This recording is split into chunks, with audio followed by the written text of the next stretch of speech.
Welcome to Keep Stream Skip Podcast.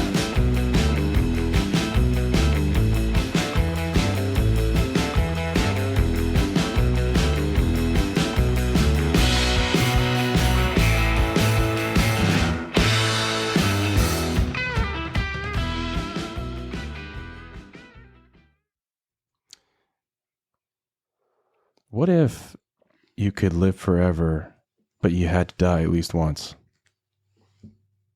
This is Keep Stream Skip. I just started recording and I didn't tell them. I was like, we're like, yeah, go on. All right. Hey, everybody. Welcome to Keep Stream Skip. I just thought that'd be kind of fun to see you being silly. I don't know. So this is Without filters. September 7th, 2024. Apparently we said 2004 in the last one. I do not want to go back to 2004. I swear. No. that was a fine age for me. 2? 4. 4. I was in England, I think. When I was 4, Soviet Union still existed. All right, moving on. It's September 7th, 2024. 24. It's my mom's birthday. Speaking of ChatGPT. No! Not this one. Wow, this is kind of a stutter step of a start. So anyways, it's my birthday picks, and I did a complete curveball. By the way, my name is Nick. I'm with Juliana and Samantha. Hello. Hello. And so this episode's my birthday picks, and so we wanted to... I wanted to basically do a curveball and do romance films, what I consider romance. And if you haven't heard us before, and you're new here, what we do is we review movies from the popular blockbusters to the crazy deep cuts. And what we do is we try to go into all sorts of different streaming services or physical copy, doesn't matter. We review things like screenplay, directing, acting, cinematography, editing, special effects, and the overall rating we give it. And then we tell you whether or not we would keep, stream, or skip it. So you can probably guess that if I picked it, well, I would keep it. So you kind of already know where I'm coming from. But today, we're going to be reviewing 2 films. It's going to be The Fountain from 2006, starring Hugh Jackman and Rachel Weisz. Written and directed by Darren Aronofsky. It was also co-written by Ari Handel. It's a drama mystery, and again, it was I don't know if I mentioned this. It was 2006 was when it was made. You can find this on Fandango, Apple TV, or physical copy. You can also find it on Amazon, but you're going to have to buy it. It's not currently streaming right now as of today, which is why we always tell you what the date is. But without further ado, we're going to get into the plot. Ooh. So if you're not familiar with Darren Aronofsky, he's done things like Requiem for a Dream. So you are going to, in The Whale. And The Whale. Yeah. I have not seen The Whale yet. No, neither have I. But, Brendan Fraser's comeback film. I love Brendan Fraser. So. Oh, yeah. Yeah. He's an icon. Who doesn't? He's honestly America's sweetheart. For real. Yeah. Yeah. Moment of silence for Brendan Fraser.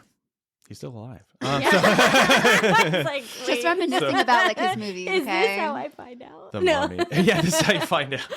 Just the one that popped in my head was Bedazzled for some reason. Bedazzled. Nice. Oh my God. That's a good one. We're just going to talk about Brendan Fraser now. Forget about the other movie. Yeah. So the whole point was I was going to pick out 2 romantic films that I find really good and kind of break the mold of like men not liking romantic films. And of course, the one I pick end up being like something that I guess how would you describe the emotion? Okay, so The Fountain. I don't know if you said the name. Yeah. Oh, I guess I wasn't paying attention. Anyway, made in 2006. 2 years from now. I don't even know what to say. I don't even know where to start or begin.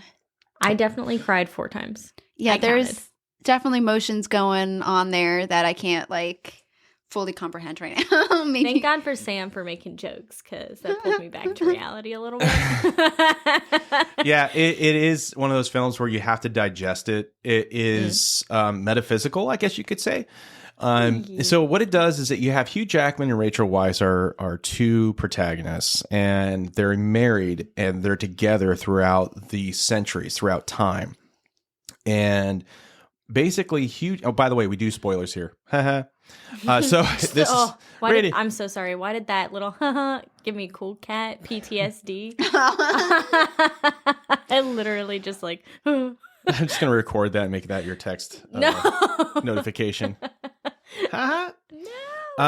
So you open up with Hugh Jackman as a conquistador from Spain, and what you realize is that the movie progresses, it's not just him as a conquistador; it's him in modern times, and it's him in the future. And so it takes place in the 1500s, in 2005, and 2500. So 2500. And so the whole time, what he's trying to do is save his wife, Rachel Weisz, each time from peril of different sorts, and battling and battling and battling, and people trying to stop him because they think he's nuts, but he really knows he's on the edge of greatness and finding it out, only to get it, but it's too late. And That's what kind of messed me over all the time. Mm-hmm. Yeah. Every single timeline. He never got. Because he got it like the second after his wife died. Right, right. And it goes back and forth, and you realize that the tree in the future, because it's a very, you see some Buddhist imagery, you see the tree of life imagery, you have Christian imagery, you have all sorts of different imagery of You have life Avatar and death. airbending. Yeah, he shaved himself, bald and everything. He actually did shave himself. That's not a skull cap. He shaved his head bald. Wow. From head to toe shaved. So that was the last part he filmed, or the first part? Yeah, it was the last part. All those shots were filmed. It's almost, you could say, filmed in from beginning to end. With but not Conquistador. really, But I mean, Yeah. like even though it was filmed beginning to end, like the movie doesn't do that. Right. Because of the editing and We stuff got like that. past, Right. we got some present, we got some future. It messes around with that going back and forth, but it's a continuity that is presented through the book that Rachel Weisz writes as she is dying. Because in the future, or rather current time, because it was made in 2006, in the present day, she was dealing with cancer, and she was on her way out. And so he is a scientist who is trying to find the cure for cancer, thereby them living together for more time. And the whole theme is about time and love and being together. And so what we end up with is this constant struggle of finding the love of your life and then holding on to them, and then only to have death take them away. And then having Hugh Jackman being the character who is trying to stop time from continuing, death from coming, and thus they live together forever. And I'm going to be dark here for right now, because the parts that I did end up getting in my mind were some of the quotes like, "Death is a road to awe." Yeah. And I'm like, yeah. And then our bodies are prisons for our souls. Mm-hmm. I kind of got that part too, where, your soul is trapped in your body until you die. And then death frees every soul. Mm-hmm. Yeah, there's a lot of like, The other part I didn't get. he is, and even in the book, she writes that his character the character she writes in the book that he's reading is based off of him, and that he's obsessed with stopping death.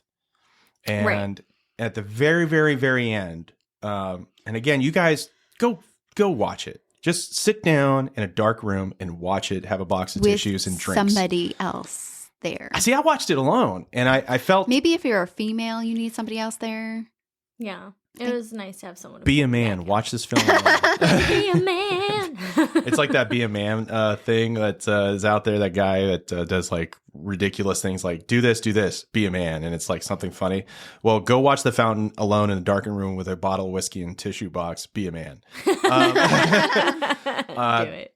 I didn't know it was going to be, because I saw Darren Aronofsky and I saw the Requiem for a Dream, so I Dear didn't Lord. think like, oh, hey, when I watch this film, it's going to be something that tugs at my heartstrings. Is this going to be a really hard watch? Instead, it's an entire philosophical masterpiece about life, death, and love. And yeah, I was a blubbering mess. I was yeah, it was bad. Like the whale. I haven't seen it though. Yeah, I know, but blubbering. Oh, nice dad joke there. That's what I'm here for. Even Toby's just like growling back I there know at him. Tommy's like, God. He's not picking up on the mic, but it's funny that he started growling. Can't you understand the metaphysical nature of love, Juliana? He says. without making dad jokes. It's heavy on the nuances of the theme. There's some really interesting paths that were taken to get this film done. Like originally it was supposed to be Cate Blanchett and Brad Pitt, but Brad Pitt and Darren Aronofsky, didn't see eye to eye creatively. So they scrapped it, and then ended up having a smaller budget. And then WB was like, Warner Brothers, who distributed the film, produced the film.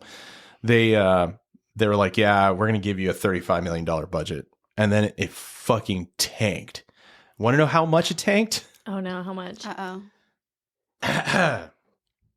$35 million budget, $16 million worldwide, because people saw this film, didn't know what the hell it was about, and were like, nah, man. And it was 10 million US Canada. So it is bad. I'm gonna be super duper honest. I really enjoyed it, and I definitely get a lot of the themes that they were trying to push, but I think I understand why it tanked. I'm gonna say, like, a lot of the futuristic stuff, I didn't understand necessarily how it fit in the story. Like, I got the conquistador storyline and how that fit in the story. I got the present day. Yeah. The future stuff, it just kind of went over. I just didn't. A lot of it, I understand, like the reference to the life tree and that being her, but I don't think that they did the best job at combining all three. You know how when you teach kids, you have to give them background knowledge? This film needs background knowledge in Buddhism. And like, because it combines different themes of life and death in different theologies. So you have that's Buddhism. Supposed to be what, Nirvana? Yes. So if you notice, when he finally understands what he must do, which is die to be with her, he goes into a state of a yoga pose of reaching nirvana, and then everything explodes and the cacophony of great music comes out, because he reaches the peak of understanding that death is required for living eternally. It's just another stage of your life. It's not the end of it. And so when he gets to that point, the music is just whoosh, he gets it, and he finds her again, which is why all of a sudden she is resurrected. The tree is resurrected, which is her, as a symbol of her, because he finds eternal life through her and not with her. And so they find each other again. Even sadder. That's why I'm saying it's a really hard watch, because he doesn't understand, but she does every single time. And so he finally, after centuries of doing this, I get it. Like thousands of years doing this. I get it. He finally understands. Yeah. He finally understands. And I think 1,000 years actually, because it's 1500s to 2500. So 1,000 years it took him to understand, to be with her forever. Typical man. But sorry. No, but I think there's another cutting moment is when Juliana. You just made it too easy. I don't know. But I feel like I think that theme would have gone on, because like I know Buddhism, like, and I know about Nirvana and all of that, and like once you said that, I was like, oh, okay, I get it. I think what would have made it better is if they had mentioned anything, like dropped some lore, I guess, like you said, in throughout the movie, that's any part of what the future held. If that some makes exposition, any sense. Like something that mentioned it, because like the Mayan stuff she talked about quite frequently. And then you kind of had to put that two and two together, because like in the beginning you didn't know where he was or anything like that until you got to the book, and then she's talking about the Mayans, right? And like they incorporated that a lot, and like I mean she's at the museum talking about the Mayans and talking about the Tree of Life and all of that, so I understood how those two storylines. They actually used real Mayans, like 70 real Mayans were in there, and then they had a bunch of extras that were like different folks, but that's cool. They had to get there was only like one of them that could speak English, so they had to use him to be like, to translate. This is what we're doing. Did you notice when she was in the hospital, she was dying, and he goes out into the street, the Divine Worlds, the museum was under construction? Oh, was it really? Well, the pivotal point is to show grief and how it isolates you too. Like that's why there was no sound the entire walk. Right. Because he's alone. And that's the horrible thing. And I feel like a lot of stories about grief will show it to you because, you know, that's what happens is sometimes you get so lost in trying to fix things instead of being present for the final moments. Like the entire movie, I was like, just go out in the snow with her. Just go do this with her. Do the walk. Be with her. And like the one older lady that he works with was like, why aren't you with your wife? You need to be with her. And I understand his like point of view of I'm doing this for her. Right. But in the same sense, like, it's very yin and yang. Where, well, Taoism, but yeah, and where you have the suffering with the purity, and him doing like, I'm gonna punch through this, versus the tranquility of, I don't know if you guys are hearing this, but apparently the military is doing some flyovers. Yeah, they're really flying. Yeah, hopefully not. But anyways, we live near a base, so anyways, I'm like trying to be like, we're talking about this. Yeah. Saturday flyovers, everybody. But anyways, so the point is that there's a lot of symbolism here. A lot of the fun facts have to deal with the symbolism.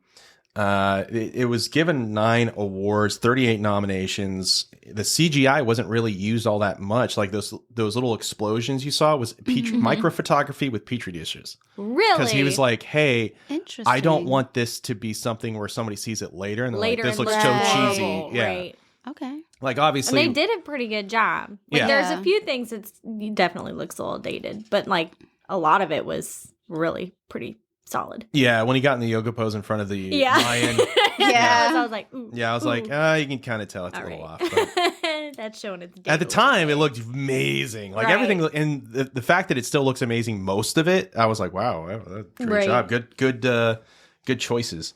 Funny enough, so after this was all done, they put out the movie. Darren Aronofsky wanted to do a director's commentary, and Warner Brothers was like, "Fuck you, no." Whoa, They wouldn't. why? I don't know. But he ended up doing it anyways and listing it on his website. Oh, interesting. Yeah. I would like to hear his commentary. Right. On it. I would like to hear some reasoning Oh yeah. and explanations behind everything. Oh yeah. So the other deal is that he, well, I should say not he. Blah. I'm switching over to the next thing. Rachel Weisz, she researched so heavily for this that she was like visiting hospice patients. She was researching all this grief things, what they go through, what they feel like, all this other stuff. You could tell. Yeah, like everybody, like I feel like a piece of their soul is in this thing. Yeah, it's not just it's- like a project where they were Right. believing in it. It was a project they just We're living. Right. yeah. And then other than that, like that's pretty much the summary of things. So let's get into the nuts and bolts of this. So the screenplay. How did you guys give the screenplay? Because I'm going to be obviously biased. Right. I gave it a 6 only because. The hell with you! Get out of this pocket. No, I was kidding. Woo! And there I am dead on the floor. No, just kidding. The reasoning behind that is because there was a lot of things that maybe I did not find, or like there was a lot of symbolism that you had to know, have background information in order to get. Yeah. So that's why I rated it a little low, because of that thing. I mean, it was very creative in the way that it was presented and stuff. Like you don't really see them doing stuff like this anywhere. But again, like you had to have a lot of background knowledge. Right. And I understand not wanting to like spoon feed the audience because like movies nowadays do too much of that shit. However, if you don't give us a smidgen of what you're talking about, then we're lost. Right. I gave it a 7 out of 10 for that same reason. Like it was really good. I loved the themes. I think if they had just helped us out a little bit with just that futuristic portion of it, and I understood that a little bit more. Yeah. Without it having to be explained externally, you know, I think that. What's crazy is they actually called that character formation of Hugh Jackman is considered the astronaut, and I'm like, wait, is this not imagery, or this is actually him alive, and this is technology that they have? See, I was wondering that whole time. I was like, is this him actually in the future? Because when I saw it first, I right. thought he had passed away, and now he's working through his afterlife trying to find her. And then I come to find out through researching the movie that it was like, oh no, this is that's the actually future. him. I was wondering because I think the tree being her was him planting that on her seed. grave and whatnot. Yeah, exactly. Again, having it planting happen that again. seed, Right? And then with the ring, like when he showed like the ring finger, and then he did the tattoo himself.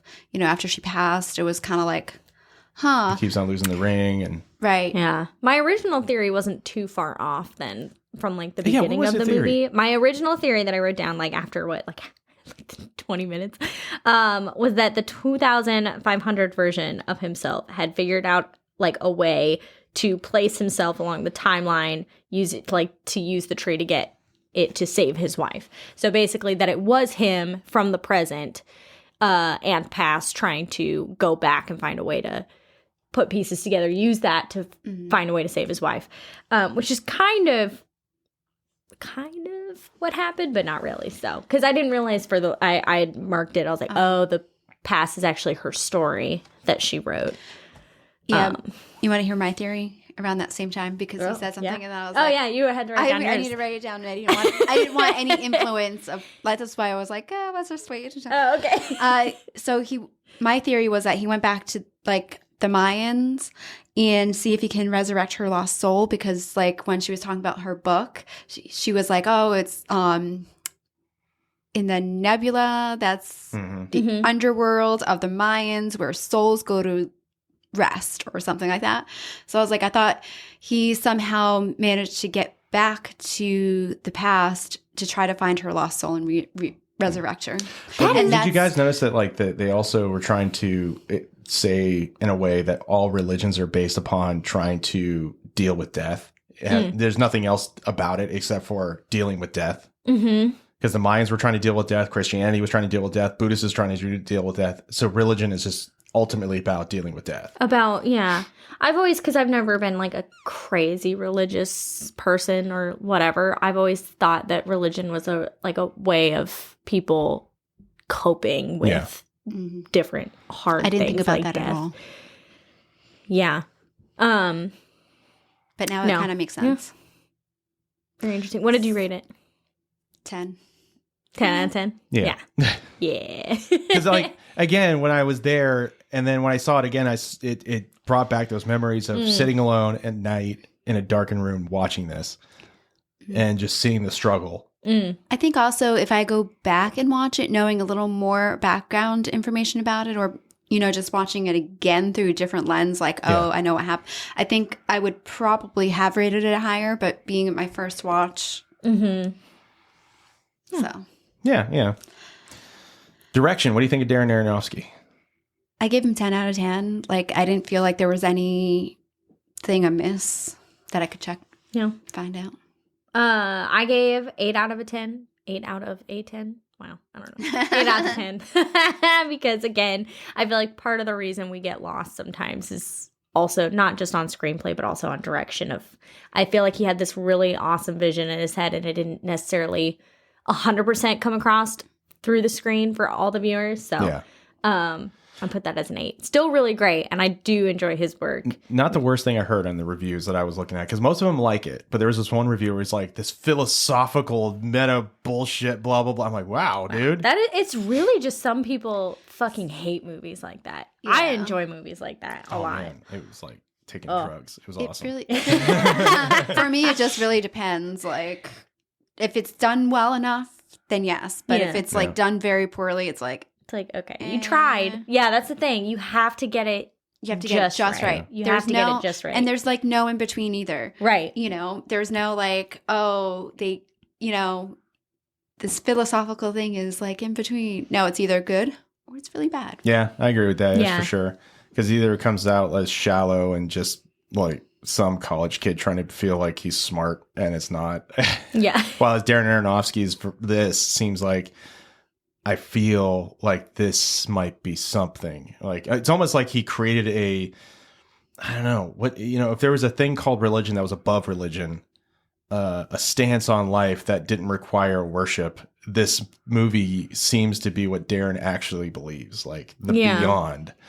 And I would, like you said, the director's commentary would be something for sure to check out, because I want to see what he's thinking, because he seems to, when he makes films, he makes films that are so realistic, so human in all the emotions and the trials and tribulations and everything else, and then directs that and writes that so well to bring that out of the actors. Yeah. That's where I'm just like, and that'll lead us into the actors. And I gave direction a 10. That's what we figured. So we're just gonna skip over. I'm just gonna skip over your. I gave just it. kidding. Okay. So what'd you think of acting? Acting, I give it a 10 out of 10. 10 out of 10. God, They, so good. no matter which, I mean, like the biggest thing is about like Hugh Jackman and Rachel Weisz. Rachel Weisz.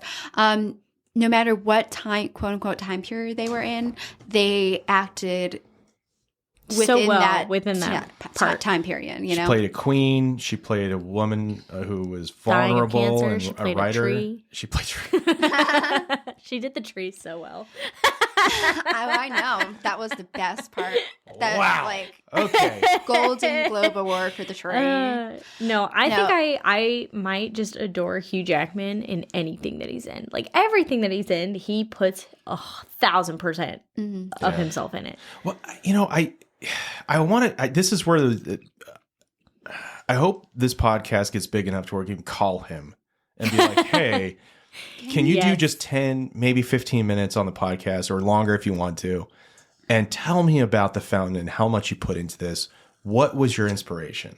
Because I am really curious about that. Like, was he thinking about his then wife, right, to get into this role? Because like I could see the pain was there. Like that was not acting. It didn't seem like to me. Oh my God, no. When he was sitting on the bed afterwards, like with the book, and like he was just bawling, I was done. And I mean, I was done like the entire time. Like you can feel his desperation in the entire thing to save her. And then that devastation afterwards of failing every single time. And then, of course, like, so then you have that devastation, and then you have the, more devastation, or like even deeper down in your depression hole, when he finds the cure or finds what he's supposed to do and not being able to do it because she's already dead. Right. Yeah. Soul crushing. God. So 10 out of 10 for acting. 10 out of 10. 10 out of 10. Cinematography. I gave it a 10 out of 10 because the one thing that I thought was really cool was that the tree fibers, the tree hairs. Oh yeah, that was neck, You know, that and that brought me back to Midsummer. With all the plant stuff. Interesting. How did you make that connection? Hey. Psycho? But and then that scene at the end with all the plants when the plants are coming out of him too. Okay. Oh right. Yeah. That's totally that makes more sense. When I just like hair Midsummer, I was like, no, but wow. the tree hair, you know. Well, it's supposed to be the hairs of her neck, right? Yeah. But like that made me think of Midsummer because they had all those things too. They were drugging them so they can kill them later. I understand. It just reminded me of a film, not because of the drugs. Maybe he should have taken some drugs. Maybe he would have felt better. I don't know. I am always worried about my state of safety around my wife because of her connections that she has made. Now he's hiding behind his binder. Yeah. So scared. I'm going to blink twice. Just pretend I did. Blink, blink. I need help. Blink, blink. Go see moving Blink on. twice. I give it an 8 out of 10.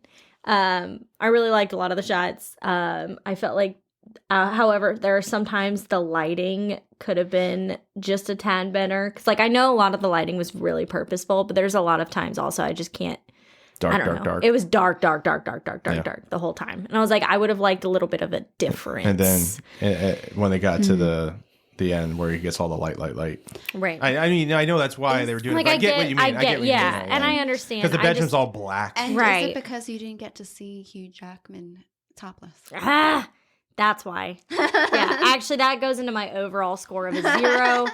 I didn't get to see him completely topless. Oh, however, actually, we're going to bump it up for that bathtub scene. Oh, okay, yeah. I'm fine with that. Making inferencings I wish I didn't make. All right, editing. What'd you think of editing? 7. 7. 7. I feel like 7. So, what, pray tell, was the editing? No. Yeah, oh. What is the problem? I felt like a lot of the times I noticed a lot of fade cuts, specifically between yeah, that is clips and stuff, and I was like, oh shit, there's a lot of fade cuts. And then also the sound editing, I felt like was tied into that. Sometimes I could not hear a fucking word of what they were saying. Over like the background sounds and or music that was being played. And maybe that's just me being a fucking deaf ass person who always has subtitles on. No, it's a problem with that decade when they started getting home theater systems and they didn't quite, But I also kind of felt some of that was purposeful, that we couldn't hear what they were saying. Like what? What were they saying? No, I don't know. Yeah, that's what they were doing the whole time though. Like, well, yeah, because there'd be and they were very important phrases too. Yes, it'd be like, that's the thing. Like, finish it, and you're like, what? Huh? What was that? What are you saying? Because then they would like come back later on, and I'm like, you thought they said something completely way off. Yeah, what did I say that they said? Oh, well, she was in the bathtub and she's like, heat the sponge. And she thought, right. Eat the sponge. Heat the sponge. You said eat the sponge. Yeah. I was so confused. And y'all were like, what? That says eat the sponge. And you're like, no. So maybe it's you. Maybe it is just me, but I don't know. There were some lines I felt like were just so quiet. Yeah. I was like, where are the subtitles? I need subtitles. I can't hear.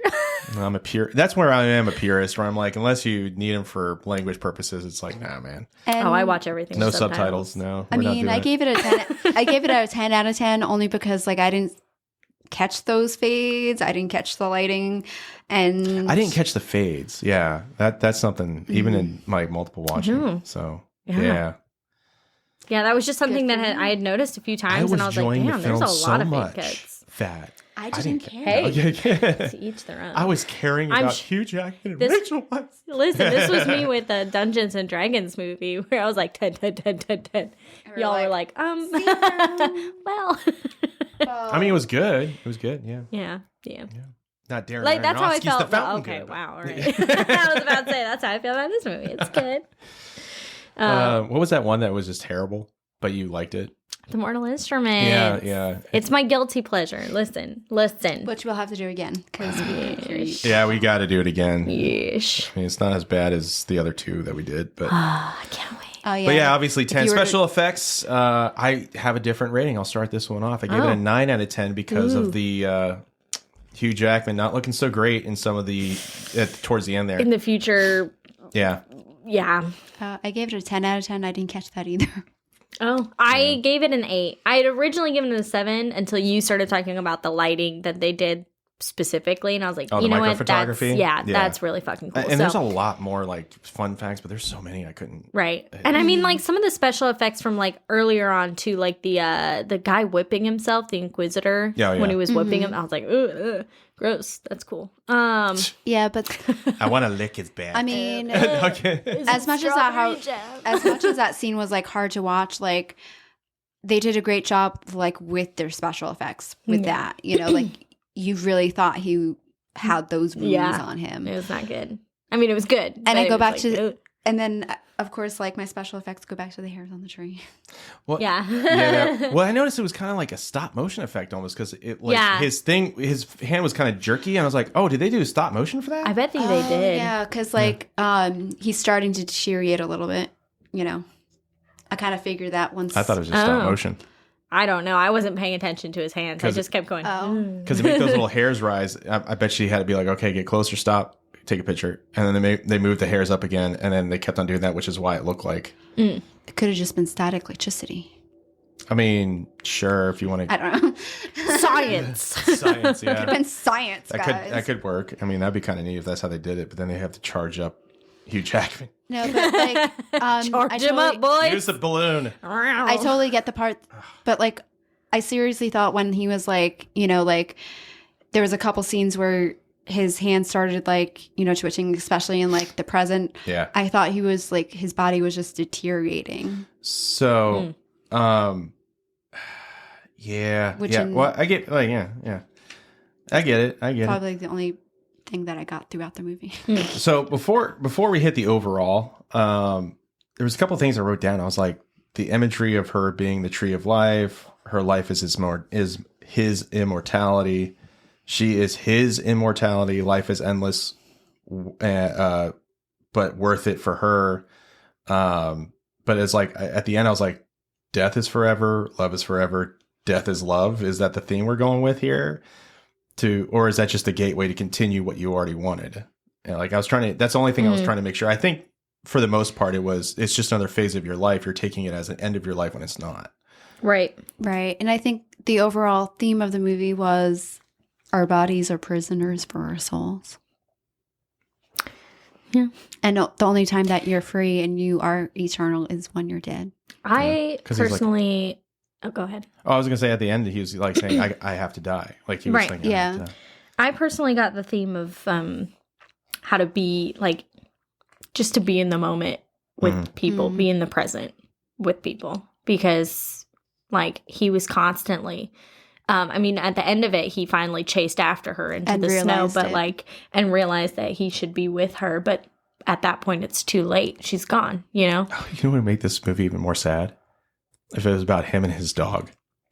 Aww. Where he's just like, I want to pet my dog and be with him, but I only had 12 years. I got to save him. And then it's like him trying to come back to his dog and realizes like he has to die to find his dog. Do dogs have souls? They better. Otherwise, you know. And if in that case, do they live in do they go to the Mayan underworld as well? And can we resurrect them? Oh, Zabalba? Listen.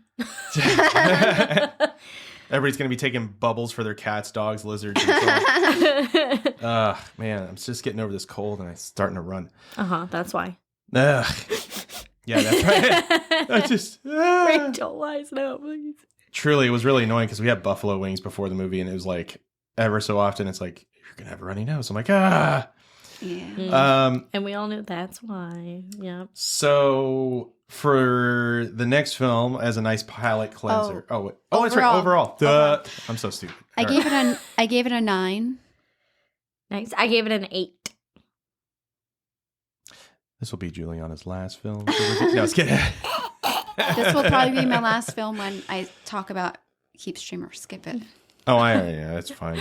Even though we already kept it. We kept it. We kept it.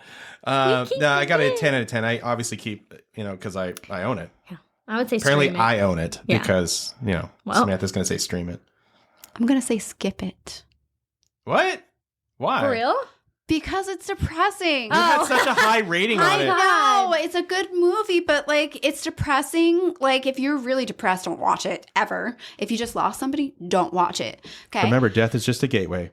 I like to be sad. Stream it. I just feel like it didn't matter if I watched it or not in my life. God, Other than now, that I'm would be like depressed. me watching La La Land and being so depressed at the end, but being like, I'm never watching it again. No, keep, and I will watch it every time I'm sad. Wow. And I mean, if you don't get philosophy either, then definitely don't watch it. Let's all put this in perspective. My wife, who just watched my pivotal romance film that encapsulates feelings, just said never watch it. Oh, wow. Well, in another life, guys, I'll try again with a different podcast. Listen, I think honestly, after this is about opinions, okay? Yeah. Oh, yeah. I'm going to have to get you to watch one of Hugh Jackman's musicals now because you hate musicals. Hugh Jackman. He's in quite a few musicals. He's in The Greatest Showman. He's in Les Miserables. You would like Les Miserables. Yeah. French Revolution. Yeah. Fucking good shit. Musical. I know. Good shit. It's been around for a long time. A lot of people in their early 90s used to put up the poster for the play. The movie's really good. It's a good poster, too. Wink, wink, nudge, nudge. That's going to be your first horror film? For you. You're like, I picked a good one for both of them. We have a musical for Nick and Marley and Me for Sam. Oh, yeah, Marley and Me. You can skip that. That's worthless. Dog terrorizes family. Dog dies. People sad. Bye. Oh, wow. You want me to watch another sad movie? There you Turner go. and Hooch. Horror movie. Turner and Hooch. Oh, that's so sad. Yeah, but he has puppies. But that's not the point. You know what the saddest film is? All Dogs Go to Heaven. That one I have not seen. Is that the cartoon? Is that the one where the little girl voice actress actually fucking was murdered by her father? I think so. Yeah. And like the guy's voice actor at the very end, like when he was talking to her, you could hear it in his voice. He was like, they apparently had to record that like shit ton of times because he kept crying. Oh, Okay, now Burt Reynolds? Yes. Yeah. Yeah. Aww. Oh, yeah. It's so horribly sad. They have a bass hound, too. That's Burt Reynolds' buddy. That's German Shepherd. I refuse to watch it. So, anywho. That's our kids' film, on our by the way. depressing note. Yeah, that was a kids' film. That was a kids' film. And then the end is, kids, death is inevitable, and it sucks. It's the same theme. Oh my God. It's the fountain. It is Death the fountain. frees It's the fountain in dog soul. form. No! That film. So if you've seen All Dogs Go to Heaven, this is the adult version. Yeah. Death frees every soul. All dogs go to heaven. That one you can skip. Because All it even right. has the pink dog that goes, "You can never come back, though, Charlie." But you know, I've one of never the things I seen wanted to that be. either, and I don't want to watch. You it. never seen that? All Dogs Go to Heaven? No. Oh, you two. I'm gonna guys show did. her that clip. No, I've seen one clip No, that don't- I I don't wanna bawled see no over. clip. I don't wanna see no Like clip. 20 Dude, minutes. you guys will I cry your rewatched eyes it. out. At Yeah, some I time. Yeah. bawled at the one clip, Nick. And then you'll make fun of us for crying. You know what's bad is one of the funeral songs I want played at my death is "You Can't Keep a Good Talk Down." Yeah. Oh my God. Oh, Listen, I'm not afraid Wow. to cry. I will sob. I'll cry too, Yeah, but I don't like crying. I know it's not a fun time. really? Could have fooled me. No, I was kidding. Whoa. kidding. Ding ding. That's Get for, 'em. That's for saying Get 'em, skip Sam. my romance film. Get him, Sam. Why are you pointing that gun at me? Oh. No, I was kidding. Click. Gun safety with Cool Cat. There we go. I'll do what the kids Turn it did. on to me. Turn it on me. Bang. He said death is escape, huh? It is when I'm watching that movie. Please. Oh, wow. All right. Well, as a palate cleanser, I have a more lighthearted, fun film, The Thomas Crown Affair, 1999. My birth year. It is it is the Now is it so lighthearted? I'm closer to the fountain than I am that movie. So it's just Juliana just pushing the thumb right in the bullet hole. So Is it because your birthday is coming up? yeah, and I really want the death game just without the rest of the film, if you know what I mean, and I think you do. So you got to see the first part of the film. Do I want to know what you're referencing right now? Yes. No. No, I'm good. You know, it has been rainy out too. Don't you have to go see your family or something? Oh, there, yeah. Samantha? Let me take Toby with me Yeah, too. yeah, you should. Yeah.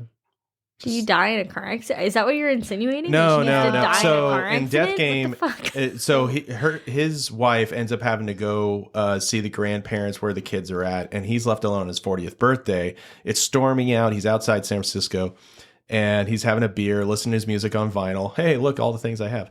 And just having a good old time and having a smoke. And then all of a This sudden, was made in the 70s, so. yeah. So all of a sudden, these two kind of young, vivacious women show up, and they're like drenched, and he's all like, "Hey, and do you need something?" And they're like, "Yeah, we're trying to find this party. It's at this road," and they're on the opposite Can we side of the borrow road. your phone? My car died. Yeah. And now this is 70s, so it makes sense. They don't have cell phones. So they come, he's like, "Yeah, sure." And they're just being all kind of bubbly and a little bit flirtatious. Then he gets a little bit more flirtatious. And then they're like, "Wow, we've never been in a house like this. Can we take a tour?" And he's like, "Sure." And then they found a hot tub in his bathroom. And decide to strip. And then he's all like, "Girls, what are you doing?" And then they start coming up to him and then start touching him. He's like, "Look, no, I can't do this. No, no, no." And eventually knows yes. And he ends up having a threesome in the spa bathroom with them. But then all hell breaks loose after. Because they're psychos. Yeah. So all the way up till, And supposedly underage. well, yeah, but But I don't think so. I So- think they were just saying it. yeah, the one actress plays in it is actually, you can find her being the maid in Clue. So kind of gives you an idea. And Clue wasn't far off. Well, all right. Happy birthday, Nick. Well, the actors were of somebody gets age, it. but I'm saying like the people in the movie, like their characters, supposedly Weird. were like what, 16 and 14. Ew. What if the fountain was just based about like a guy trying to get one of those moments in his life, and he keeps on dying, resurrecting, trying to get that moment in his life? And it never happened. Yeah, and it 40-year-old never right happens. there. Yeah, and he just like he gets close though, but then something happens. It happens after he's dead. Yeah, he dies, and then they have sex in the bathroom. And then He's like, weekend has a heart embrace. attack. Of course. All right, so when we come back, we're going to be doing the Thomas Crown Affair with Pierce Brosnan and Rene Russo. Stick around, and we'll be back. How'd that go again? You really want to hear me sing? Go for it. Oops, I did it again. I played with your heart. And we're back, everybody. Wait. I knew he was recording. Yeah. Oh, wow. Well, I clicked it, and then all of a sudden she stopped, and I was like, she found out. I did not. You know. All right, so we're back with the Thomas Crown Affair. I couldn't convince them to watch All Dogs Go to Heaven, but No. Never. That one is on our banned list for Keep Stream Skip podcast. Yeah. so I was gonna watch that first, then Martyrs. No, Damn it. no. All right, so the Thomas Crown Affair. Let's go ahead and give them the rundown. It's I forgot to give the other rating. Believe it or not, The Fountain was PG-13. And so it Yeah, is I as can far see as like content, but the basis of that story was felt like NC-17. Well, I mean, if you actually know about it, then yeah, probably. Yeah. Thomas Crown Affair is rated R. It was made in 1999, genre with a crime romance. It was written by Alan Trussman, Leslie Dixon, and Kurt Wimmer, directed by John McTiernan. You might know John McTiernan from things like, Last Action Hero, Die Hard, and The It's Predator. a Christmas film. And The Yeah, Predator. it is. Yeah. So, Die Hard is a Christmas film for sure. Oh, yeah.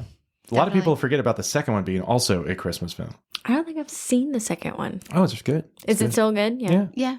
All three. It's after Really? that. It's not so good. Oh, there's more than 3. Yeah. Yeah. Oh. I see. They try to make it PG-13. We're all like, no. You And, can't really make that PG-13. and it has the actors of Pierce Brosnan, Rene Russo, and Dennis Leary. You can find this film on Pluto, Roku Channel, Tubi, and MGM Plus. So the summary of it, if you haven't seen the original with Steve McQueen, it's about a very, very rich guy. They don't really say how rich he is, but in the actual summary, it says billionaire. Well, I can see it. he God has his damn. own building in New York Yeah. City that he owns, so Yeah. he has. Well, it could money. be that's true. He is on the whole building. Mm-hmm. Damn. Yeah, he's rich. I'm cheesing over here. Oh. That makes his hotness scale like what 1,000 times better. Oh, yeah. For sure. Oh, you You heard own it. your own building? Well, all right. You heard it here, guys. It's not about what you look like. Although it doesn't help when you're Pierce Brosnan.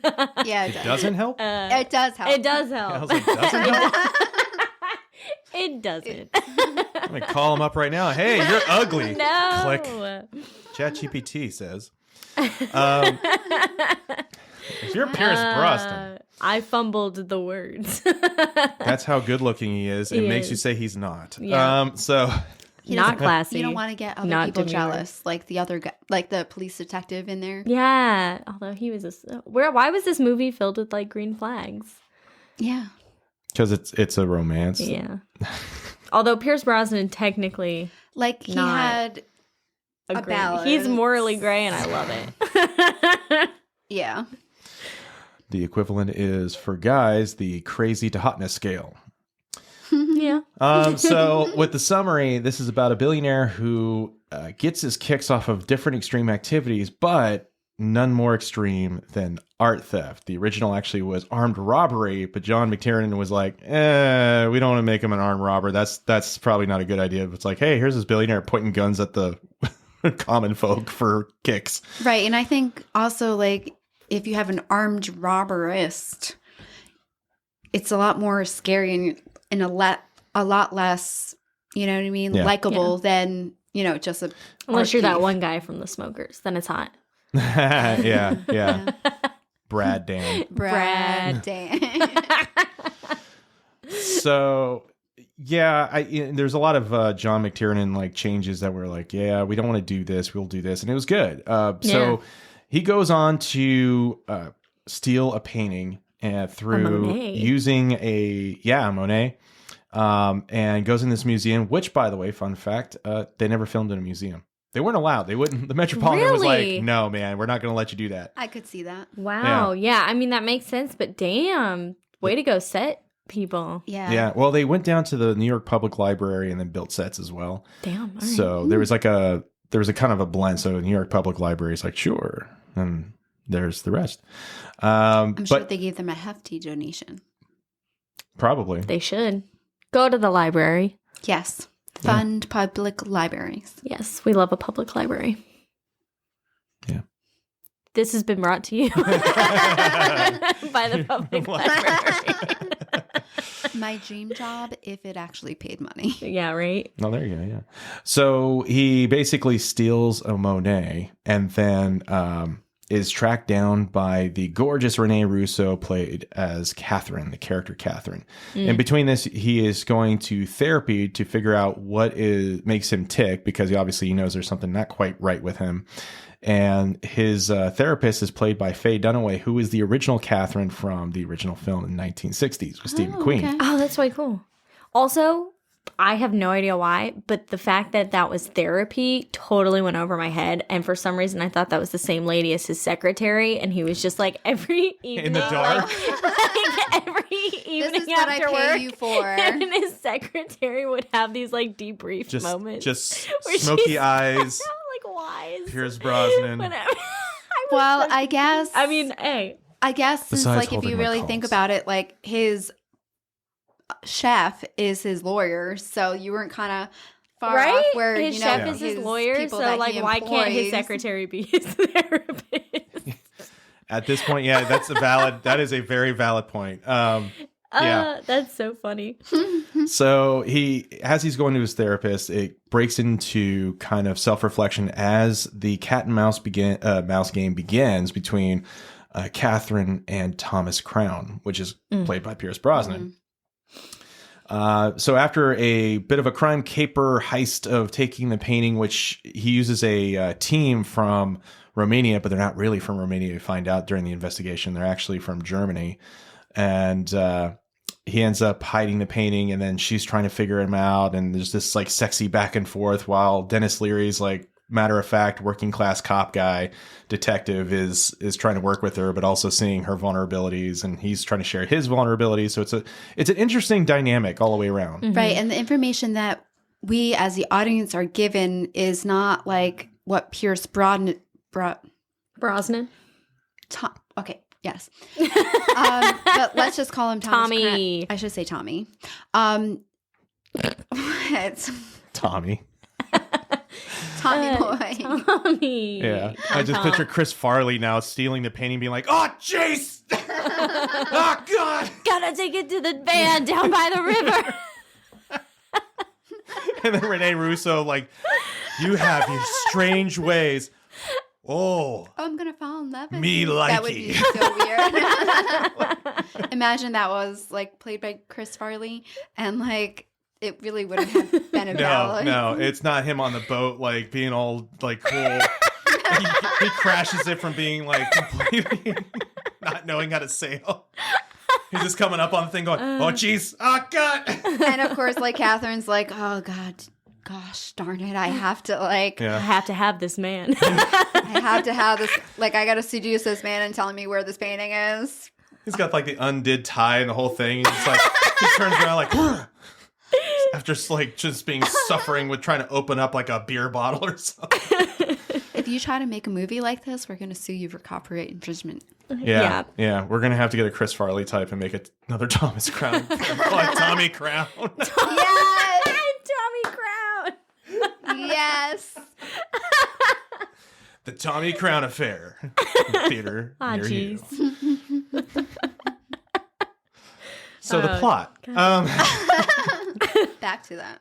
So the only way real to go back and forth is that there's a lot of cutesy back and forth things where they're testing each other, and it's a mental chess match between her trying to figure out if he really did steal it, and then him acting like he did steal it, and then you seeing that he did steal it, but it's nowhere to be found, even at a point where, again, guys, if you don't want spoilers, watch it first, but he has a painting that is duplicated to look like the Monet that was stolen, only to have it actually be painted over dogs playing cards, which pisses her off. And then but she's also more intrigued at his intelligence, the fact that he was able to do that to her. Right. Which other guys, you can tell, have not. And they actually background checked each other, which would be creepy in any other circumstance except for these two. Yeah. Right. What kind of creeps me out, though, was like when, they had that night together. And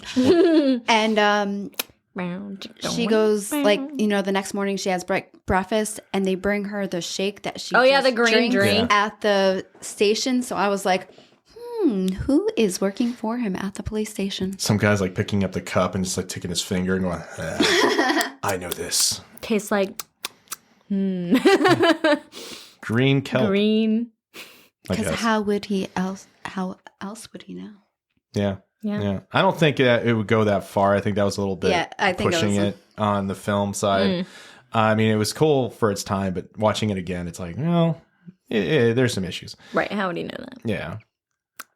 But yeah, going to the fact that eventually the back and forth turns into them sleeping together, which ends up being Rene Russo's first ever nudity on film. So that was a career first. And then they eventually go to Martinique, where different little factoids are there. She's like, they're going back and forth. They have the painting in the box. Yeah, they have this box. And who knows if there was even a painting in it. It was just like a box. No, there was a painting in it. Yeah. You find out about it later when it's on fire. Yeah. Because you can see the face or whatever. But it wasn't the painting she was looking for. No. Yeah. And then she's like, that's a copy, right? And he's like, he's like, well, I guess you won't know. Yeah, right? Who's going to find out?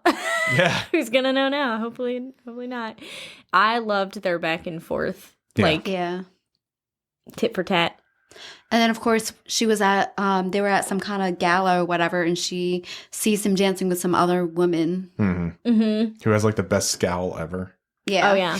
I was thinking her ponytail was very classy. Yeah. But everything in this fucking movie was so classy. His suits, Rene Russo's outfits, like her little headscarf things that she wears, or like when she was in the car before she like ran out of it and was like crying, and it was like all smushed up against... You know what I'm talking about? Like high, I don't know. That kind of fashion, fucking cute as hell. Well, I think when this was made in 1999, like that high ponytail was like the fashion. Like if you were what I'd had a high ponytail to not be with 0 years hair, old you were in that like, year. Well, like the best part is the entry of Rene Russo where it pans up from her heel to her garter. I think I wrote classy like 4 times. I was like, ooh, yes. Yeah. Classy with a C, not with a K. Yeah. Yeah. That was a tip my glass moment. Not tip my glass. Tip your hat. Sure. Whichever you Raise want to tip. your glass. Just a tip. Not classy. Not demure. So after all that, they go to Martinique and they have the box there. And what's interesting about that is like the car they use was actually supposed to be used for Last Action Hero. The house that they go to is a part of the first 30 families that actually settled in Martinique in the 1600s. So there's a lot of cool little factoids throughout.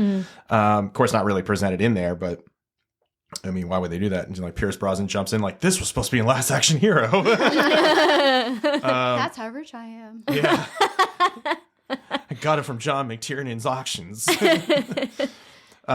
So he keeps on going through and it just the only way to describe it is this back and forth that continues until he predicts that there's no way she couldn't betray me in some way. Right. And keeps on offering her like, hey, you should just leave Run with away me. with me. Yeah. And then she's like, I can't trust you. And he's Right. like, well, he's What if saying I can trust her. No, I don't think he ever says I trust you. He just says he said, I'm going to trust you. Yeah. Right. Yeah. Well, He did and then, say that. And then this is when she like makes the decision to leave what she's doing and just like run away with him, right? Eventually, but not until she figures out him. that the forger is a forger, not and not a another lover. woman. Yeah. Right. Yeah. Which, because of course, like in the police station, they show the pictures and they're like, "Oh, this is like, she was adopted by him or something like that, right?" Right. Oh, well, yeah. Yeah. It's like that's his kid because of how close he was with the art forger Original who's in art forger prison. who's in prison. Yeah. Yeah. And that explains the German connection because he was a German art forger. The team was actually German that was speaking Romanian, but then spoke English to try to hide who they really were. Right. Man.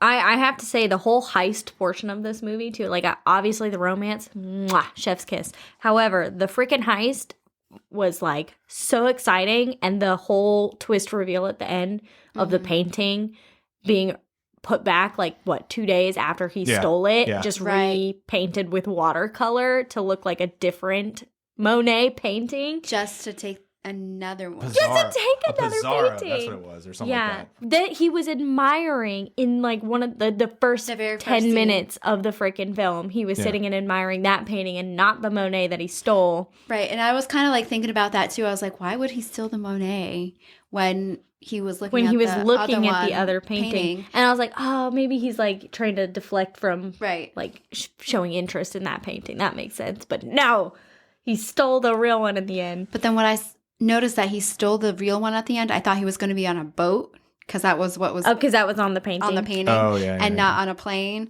But then that was wrong.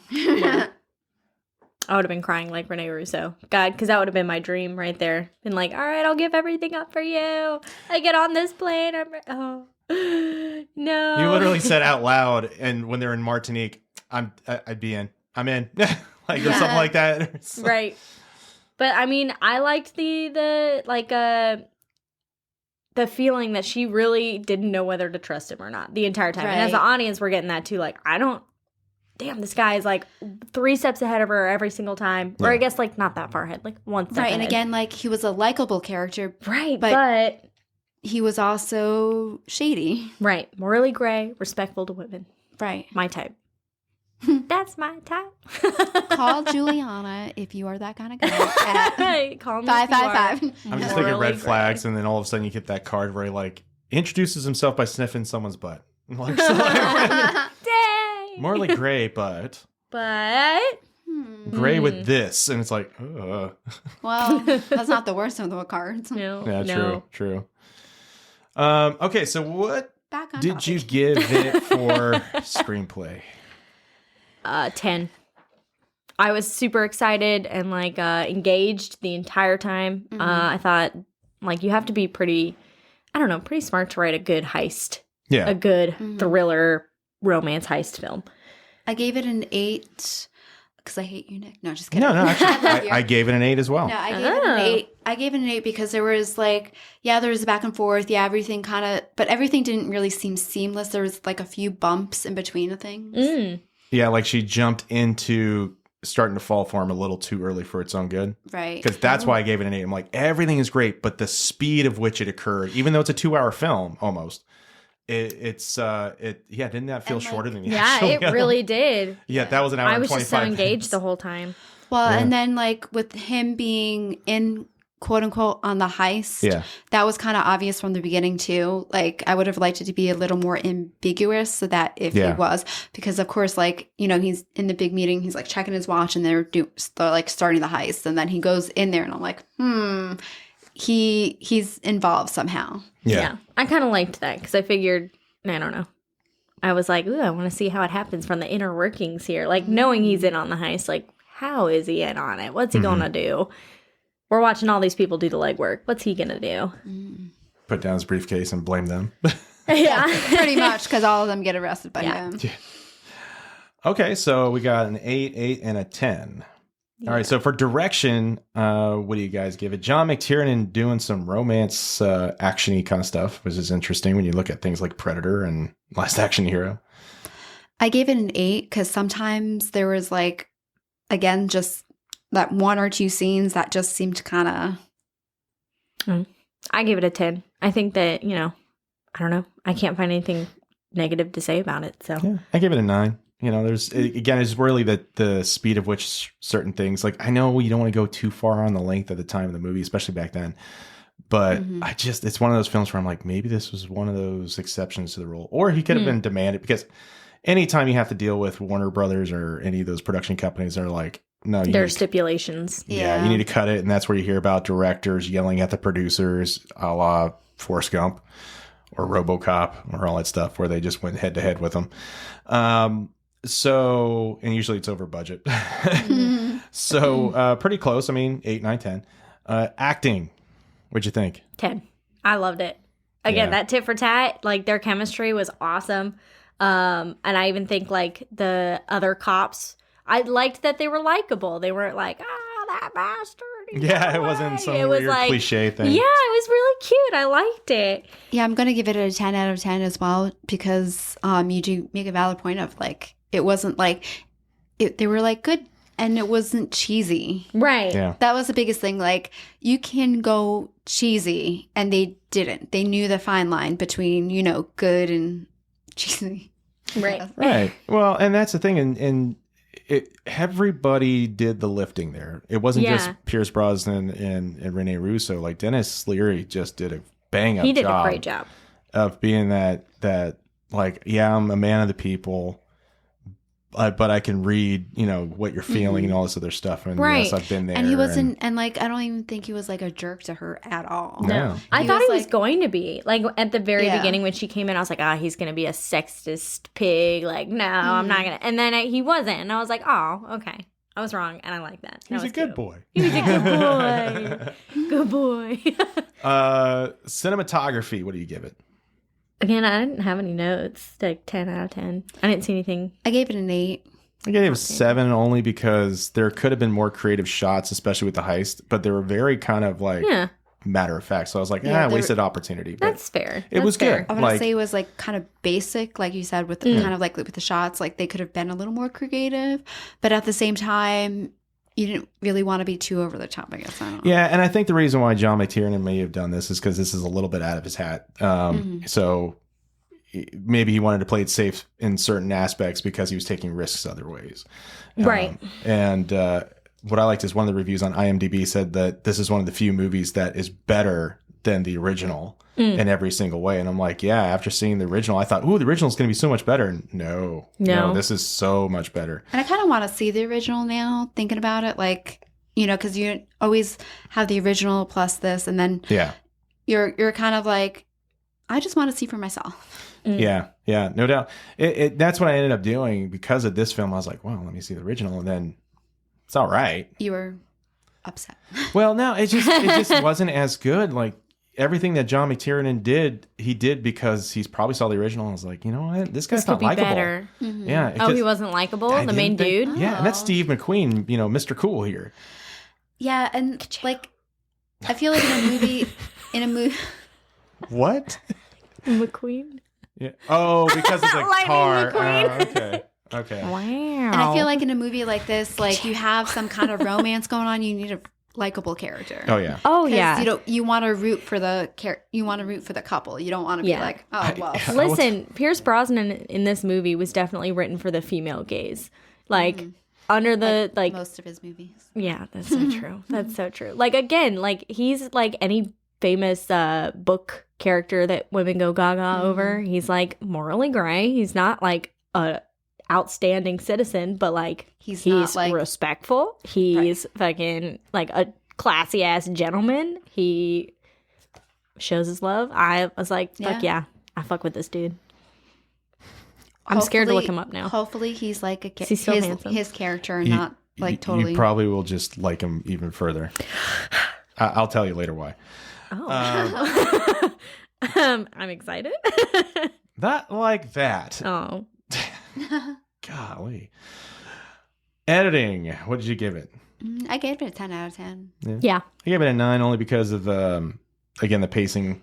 I think it just every single thing that could deal with the pacing of their relationship is what got dinged. So, but overall, I gave it a 9 out of 10. Yeah, I gave it a 10 out of 10. I really liked it. I don't really think I was expecting to like it as much. So yeah, I mean, there was like a little lull. Surprised me. Like that was just kind of like, okay, let's move on. But like, even then, it didn't seem like that long. Like when you told us how long it was, I was like, really? Yeah, hour and 40 some minutes. I think 47 if I got it right. And then the other one was only an hour and 25 minutes, but yet feels that one felt so that much one felt longer. so much longer. because Yeah. you're having to see Rachel Wise perish. Die. Yeah, this one was way more lighthearted and cutesy. Yeah. I like that. That's why I was like, I have two of my favorite romances. One is deep and psychological and just gets at your soul. And then this one is like, it's fun, it's romantic, it feels freeing. It's a good palate cleanser to the other one. It's like the movie you want to watch before you see your husband at night. Oh. All right. Or, if you're a Rene Russo fan, Thor's Hot Mommy, yes, or there you please. go. Yeah. I don't know how to jump off of what you said, so I'm Keep. Yes, I would definitely keep it. I'd keep it. Yeah, I own Yeah. it, so yeah. So I would watch that one again. I'll watch it when you're out of town. No. for Rene Russo? Right. Yes. Before you come. No, just for Pierce Brosnan. Oh. I'll do it for both. I'm fine. There you go. You're so lucky that you can do that. I I'm know. jealous, man. I know. It's great. Because I know, like, I look at certain films, I'm like, man, there's eye candy wall to wall here. But it's really just... Those are the best films. It's like showing a white board and being like, does this turn you on? It's like, no. And then showing like the most gorgeous painting ever. It's like, oh, well, there it is. That's women for me. Yeah, there you go. Yeah. I'm going to stare at that painting for a while. See, I'm like, ooh. Paintings. Ooh. This is why I love rom-coms so much. I'm like, both ways. Can I be the annoying friend that's in the middle? Don't mind me over here in the corner. Overall, I don't think we did the overall. Yeah. Yeah, we did. I did 9. I said a 10. And then Where was 9? I? 9. we were lost in Pierce Brosnan. Yeah. Oh, the debonaires. Mm. All right. Hey, but I made it to the second one this time. Yeah, you didn't die. Yeah, we're so proud of you. Out of 6 episodes, you made 5.5. Aww. That's true, though. Oh, maybe. All right. Well, that brings us to the end. And the next time we come around will be next weekend, but it'll be the following weekend. And we'll be doing a kickoff to horror. And Juliana will be sharing 2 films of whatever she picks as horror. So, Halloween Town. Yay. well No, okay, I'm I should kidding. say I'm joking. Halloween movies. I forgot about that. There are non-horror type Halloween movies. So I should say Halloween movies because anything's out there. Yeah. If we wanted to look back at Hocus Pocus because somebody picked it, we could do that. We are going to check out the series A Nightmare on Elm Street, and we're going to have an episode dedicated to that where we're going to go through all the films. It won't be as long of a review of each one, but you're going to hear about what we thought it was a good one, bad one, in between one. And we're going to rank them, too. Yeah. And that will include Freddy versus Jason. Oh. Yeah. Cool. Yeah, because technically that is part of both. Yeah. Yeah. Love it. I'm so excited. Final thoughts? Yeah. Meow. Death is awe. Death is all. Death releases The soul. The soul. Now here comes forgot Shane's already. song. Death is your body is your prisoner of your soul. Yeah, if Yeah. you're not feeling well and if you know what we mean, please reach out to somebody. We make jokes, but oh my God. If you're listening to this episode and you're like, it is a prison. And you're like, time to play Russian roulette. No, don't do that. Don't. Bad. Yeah. Lisa. No. Why? It was just a chicken head. Lisa. What did I say about bullying? Oh, get him. Get him. I don't care. Cool cat, you're out of here. Come on, let me back in. Look, even Toby's like, I'm out. All right, that takes us to the end of the episode. Thanks for hanging out and going over my 2 birthday picks, which were a complete curveball, I'm sure. But definitely check out the films and stay tuned for our kickoff to Halloween and those movies. If you don't know, please subscribe, follow us, like us, share us. We're on TikTok at Keep Stream Skip with periods in between them. And I think it's at Keep Stream Skip on Facebook and Instagram and Threads. We're starting those things up. Keep Stream Skip podcast. Oh, it's podcast on some, but not podcast on others. You'll right? find us. Yeah, just put it in find there. us. Or we'll find you. But don't Dun dun dun. don't forget to subscribe and rank us or not rank us. Send us a comment. Yeah, About what movies Follow you may us, want us to download us. review for you. Yeah, if you it all. email us at Oh my keepstreamskip gosh, yeah. at gmail.com. That's keepstreamskip at gmail.com. You can go ahead and let us know what movies you want us to check out. And Especially if you like come across something on Tubi that you're like, should I waste my time on it? We'll do that for you. There you go.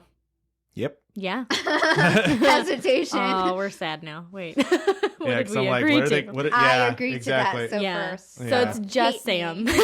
So when it's I her, guess I'll just watch when them. it's her, By myself. when it's her pick, she'll have to use your pick, I guess. Yeah. No.